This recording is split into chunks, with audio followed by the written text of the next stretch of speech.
A questão da postura ética também é uma temática, eu diria até entre as minhas preferidas.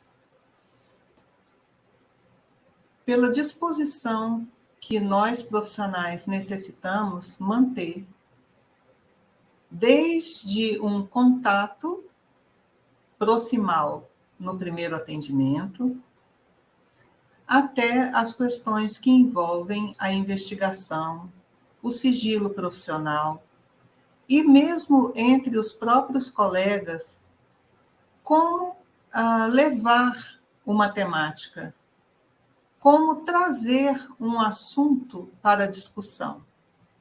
Lembrando que os nossos assuntos têm sempre a história de vida de outro ser humano, ou de um grupo familiar, ou de uma comunidade em questão. E isso significa o preparo muito intenso a respeito do sigilo, a respeito do respeito e a respeito da integridade com a qual cada um de nós, profissionais em psicologia, se organiza, se movimenta e se organiza diante das questões de seu próprio conselho e das temáticas de sua própria consciência. Por que é que eu trouxe a questão da consciência?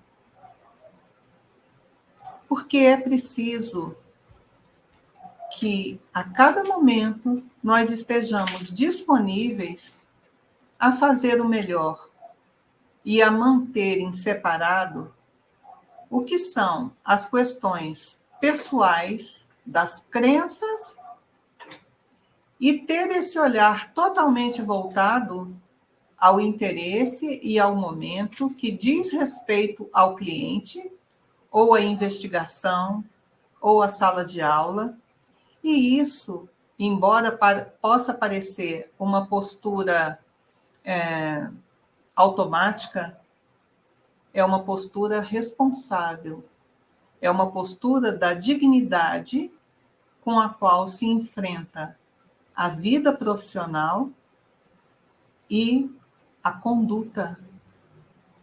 Lembrando que somos um ponto de referência para os nossos clientes, para os nossos alunos, para os nossos iguais e para a vida em sociedade de uma forma em geral. Porque um psicólogo precisa aprender a manter o seu emocional em ordem e em controle, para que ele possa ser realmente útil ao outro humano que dele se aproxima. E então eu vejo que a questão de manter esse cliente informado, ou num ambiente de investigação, os sujeitos que fazem parte também informados, tanto verbalmente, quanto pelo consentimento informado, que eles vão preencher e que faz parte da documentação relacionada a cada grupo de pesquisa. Eu também gostaria de lembrar a postura ética do consentimento informado quando se atende os menores de idade. Os pais e os responsáveis precisam ter todas essas questões bem claras.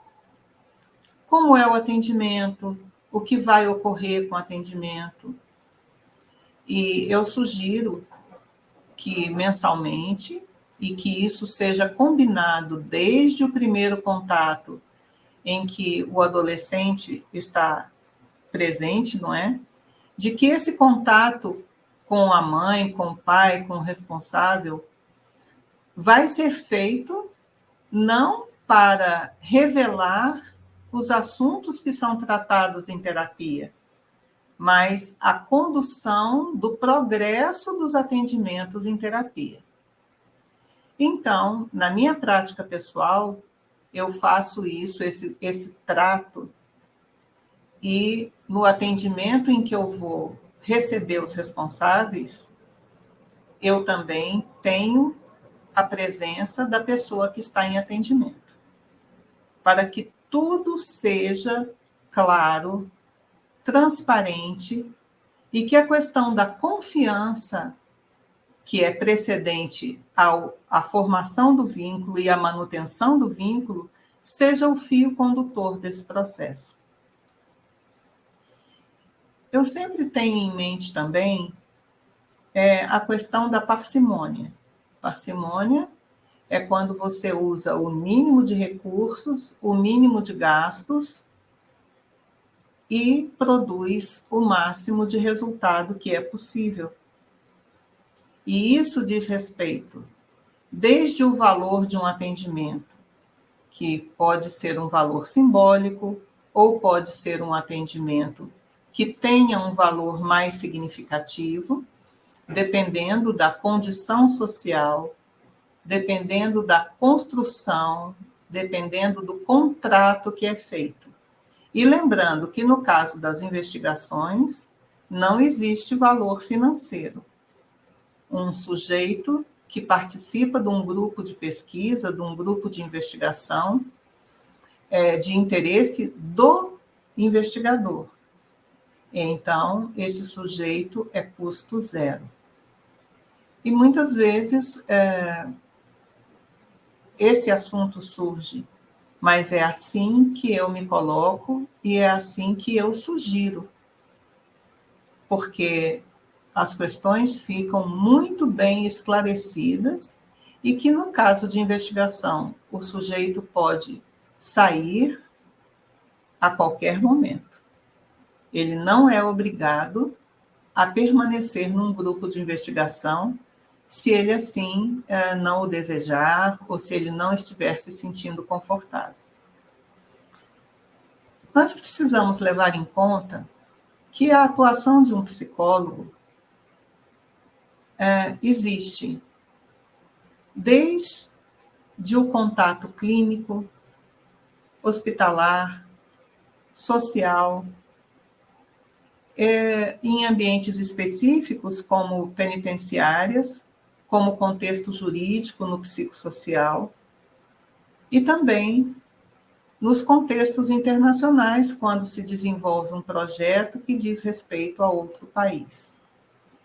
E eu sempre gosto de lembrar, de pontuar, que o respeito à cultura do outro, ao hábito do outro, ao valor que o outro trouxe do seu próprio ambiente de convívio familiar, precisa ser muito dignificado.